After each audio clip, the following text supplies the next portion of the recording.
I'm Ashley Boroda. I'm a practitioner, and I'll explain that IMA is, in my opinion, the world's greatest communication tool, and it helps people understand themselves, and much more importantly, it makes them understand other people so they can rub along with them better. My name's Katie McCann, and I'm a family lawyer. I work at Knight PLC and I'm based in Wilmslow. And my speciality is helping people and couples during their separation and helping them to do that well and to do it in the best possible way. And what I really love to do as part of my job is to find better ways to help people to separate in a better fashion so that they come out of it better people at the end of the day. So Katie and I are going to discuss the situation with families currently and see where advice Katie can give, and also we will discuss how IMA can help. So Katie, I'm going to start really by asking the common issues that the couples are facing, particularly now during the lockdown, and what legal help they can get from you or elsewhere. So at the moment, families are experiencing loads of really very difficult issues at the moment. And we've all seen the news headlines about the spike that's going to happen in divorces once this lockdown lifts, whenever that's going to be. But the common things that I've been dealing with over the past couple of weeks are, first and foremost, issues surrounding people's children and what happens when they have orders for contact between mums and dads who live in different houses. And I've had lots of cases where I've been helping families navigate that. And even though we had some guidance from the president of the family division, it hasn't really helped, because it effectively leaves it to the parties to decide what's best for them and their children in the specific circumstances. So each case has been different. So I've quite enjoyed actually helping people and talking to them about what their respective requirements have been and what's going to work best for them and their family. So that's one of the main issues we've been dealing with, certainly in the first couple of weeks of lockdown. Another major issue that we've been dealing with is where people have had maintenance orders that they've been paying to their ex-spouse. And for example, they've been furloughed, or they've been made redundant, or they've taken a pay cut. And lots of people are in a situation where they can't honour those ongoing maintenance payments, either for their spouse or for their children, actually. So we've been trying to broker agreements between couples who have separated to try to agree what a sensible level of maintenance should be in this intervening period before we know what's going to happen next. Another big issue that I've not had one of these cases yet, but I'm pretty certain it's going to hit the headlines, is where somebody has been ordered, perhaps say at the end of February, to make a large lump sum payment to their ex-spouse. And all of a sudden, as we went into lockdown and all this started, their investments, for example, took a massive nosedive, which has then put them in a position where they're not able to make those lump sum payments. And I think there's probably going to be a test case on it, perhaps. So that's very much one of those watch those space scenarios, and we'll see what happens and what comes out of that. That's really interesting. And the other issue, of course, is the main issue where people are in the same house together. They're not getting along. They don't like each other very much, and they're looking for ways to relieve those pressures between them, and they're looking at ways of managing their relationship now whilst they're in lockdown, and then thinking about strategy as we come out of lockdown. So if they need legal advice currently, how can they actually get it with lockdown and people not being in their offices and all sorts of other issues that occur? So most lawyers are working remotely. So that what we were doing in the office hasn't changed at all to us now working at home. So lawyers are accessible by telephone. I'm doing lots and lots of Zoom discussions with people because I actually find them much more personable, and I think clients really like it as well. Okay. You can email people, you can listen to podcasts, you can have a look at websites to get information together as well. But most lawyers are, more than happy to chat to people initially to see where they're at and whether or not they can help them. Can you make any progress though, or you just have to wait until the lockdown has finished? You can make loads of progress, and this is a bit of a misconception. People think, right, okay, I'm going to have to wait until the government does something before I can actually get out and see a lawyer or get out and go to court. What we're doing with people at the moment, what I've been doing is, number one, looking at things from a strategy point of view. So if you are looking to divorce and you're in the very, very early stages, what can we do? So starting to get financial information together, starting to look at things that might need to be valued, getting documentation together so that we can have a look at what the overall pot is and we can start giving some advice on that. You can now issue divorce petitions online, so we don't have to go to court to do that anymore. So that's really helpful, so we can get things up and running and started that way. What we're also doing with cases that are part way through, and we would have ordinarily perhaps have gone to court and had a hearing, what we're trying to do now is do alternative dispute resolution with them. So we're thinking of having things like private FDRs where you can choose your judge. FDR is a financial dispute resolution hearing, right? And it's where we all roll our sleeves up and we try to negotiate and get a settlement. So we can do that by Zoom. It's fabulous. It's absolutely fabulous. So lots of us are trying to resolve cases that have been ongoing without having to go anywhere near a court or without having to meet anybody. And if we do that, we can put the agreement into a consent order and we can send it off to the court to be approved. So you can actually deal with your divorce and have it finalised whilst you're sat in the comfort of your own home. Wow, if that's what you want to do. What about if you're trying to see if perhaps this doesn't go as far as we've just been describing or you've just been describing? How can mediation help?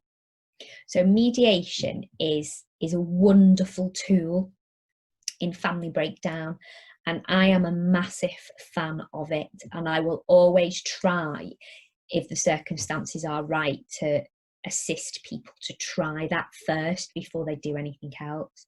And lots of mediators these days, certainly the ones that we work with at the moment, are speaking to couples remotely. So they're doing lots of work where they're helping couples with kind of just relational therapy almost whilst they're in this lockdown situation. How should we occupy the house? Can we come up with some kind of schedule to do so? And mediators are helping with that at the moment. And also, if you can build a good relationship up with the mediator, you can resolve all of your issues in relation to, children issues, money, financial. You can do all of that with the same mediator, and you can do it from your home study if needs be.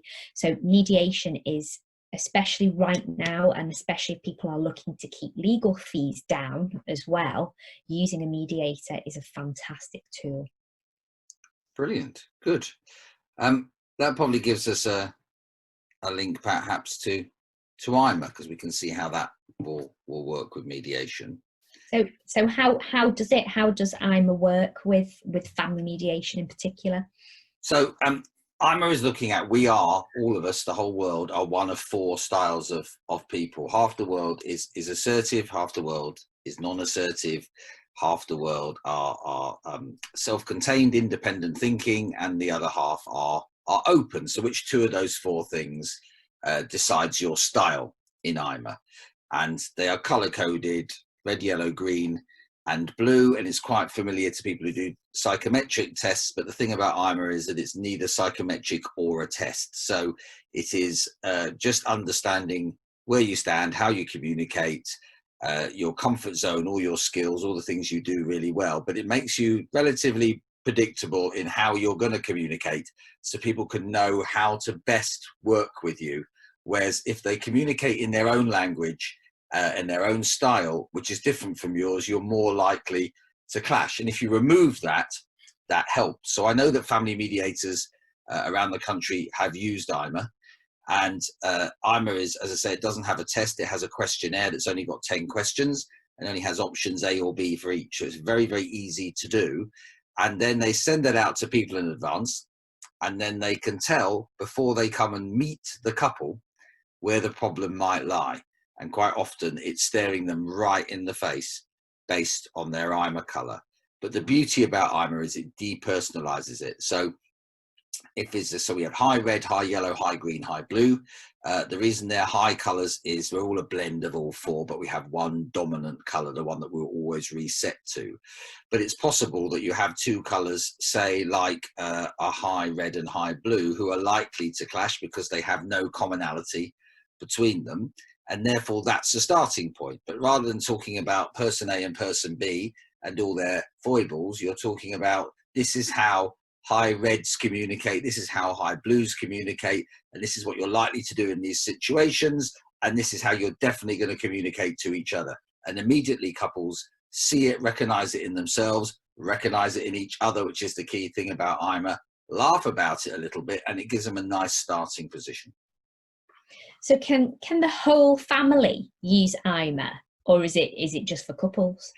No, it's for everybody. That's the point. So there are questionnaires for adults, and we have a questionnaire specially designed for teenagers, and we have a questionnaire specially designed for up to, from, I don't know, as soon as you can read. So I don't know, five to age 11.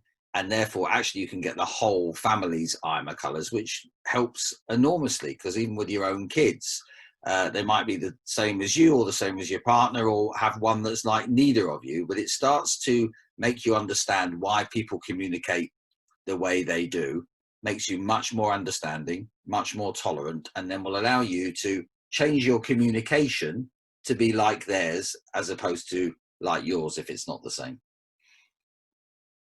So how is IMA being used outside of family mediation? Well, I've been using it in all sorts of areas. So we've used it in schools. Teachers know their own IMA colour and the IMA colour of their colleagues. Then the next stage is for them to know the IMA colours of those who they teach, because people's teaching styles and the way in which people want to learn quite often clash. They're bound to clash, because you know you're going to get a mixture of all four IMA colours in your class, but you're one IMA colour.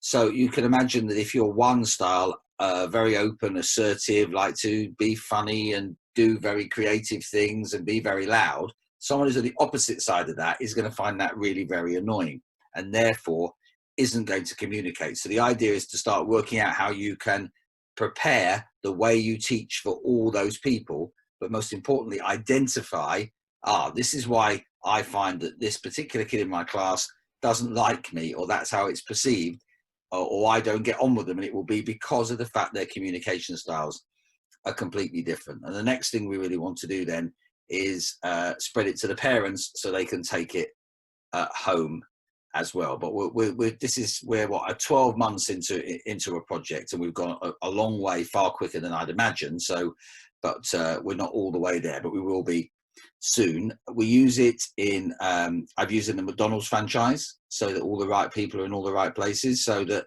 the open people are there to greet you when you come in, and the self-contained people are behind the scenes, and that way it makes everything move quicker. And what the data says is that the customers are really, really happy with the service that they get, because people who are happy just to smile and talk and chat with people as they come in should be doing those jobs. So although everybody could do that job, they couldn't do it continually all day, every day. It's not in their sphere of strength. So where else have we used it? Any companies, actually, when they're recruiting, that's the big thing. So as I said, people have IMA colors and jobs have IMA colors too. And the ideal thing is to match the people to the job. But you have to identify exactly what the job entails, then decide which IMA color it matches, and then go and recruit in a way that saves everybody a load of time and bother. Recruit that it will appeal only to those people. So you've got a choice of, if it's a job for high greens, only high greens will apply. Then you have to have a process that allows high greens to thrive when you're looking to see if you want to employ them or not. So if you have high yellows, so the opposite of that, going a panel of high yellows with a load of high greens coming in, they won't like any of them. So it's a case of making sure you're prepared, and the fact that you're allowing for people not being judged on the wrong criteria. So a lot of people traditionally are judged on how well they interview. Well, high yellows, who I just mentioned before, who represent 25% of the world's population, are really good at that part. Doesn't necessarily mean they're very good at the job, but they're very good at getting the job. And therefore, you have to find a system to prevent that from happening. So they are the main areas in which I've been using it. So I know I've used IMA for quite a while, and I know that lots of my family law colleagues in Cheshire and Manchester use IMA, and we find it very, very useful. I know my IMA colour, and I know that we share a high yellow.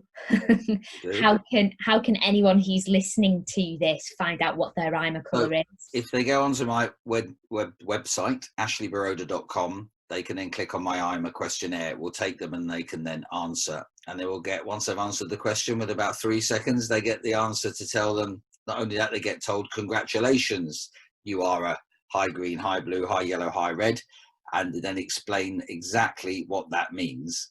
And as you hear it, you'll go, yeah, that's me. And then it's about then learning how to communicate with the other 3 people, other 3 styles that are not like you. That's how that works. So that, you know, if you're making a phone call, sending a text, sending an email, whatever it might be, it is in, right, I know I'm talking to a high red, this is how I'm going to communicate. And you know what? You'll get very, very good results. And for families that are living together now, stuck down in lockdown, it's a nice activity, I suppose, that they can all do together.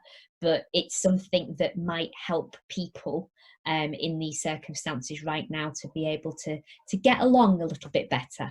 Yeah, absolutely, because it is good fun. People find it funny and they have a good laugh with it, but also it does explain how they communicate and will help them, definitely. But the important thing is to keep talking about it, keep reminding yourself about your own IMA colour and the fact that you want to become self-actualizing. So if you and I are hopefully self-actualizing high yellows, that means that we know the impact we can have on other people.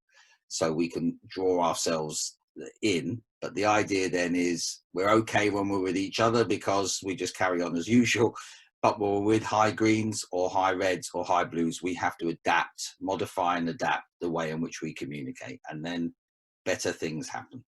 That's it. We are done. If you want to get in touch with us, there will be contact details at the end. So thank you for joining us.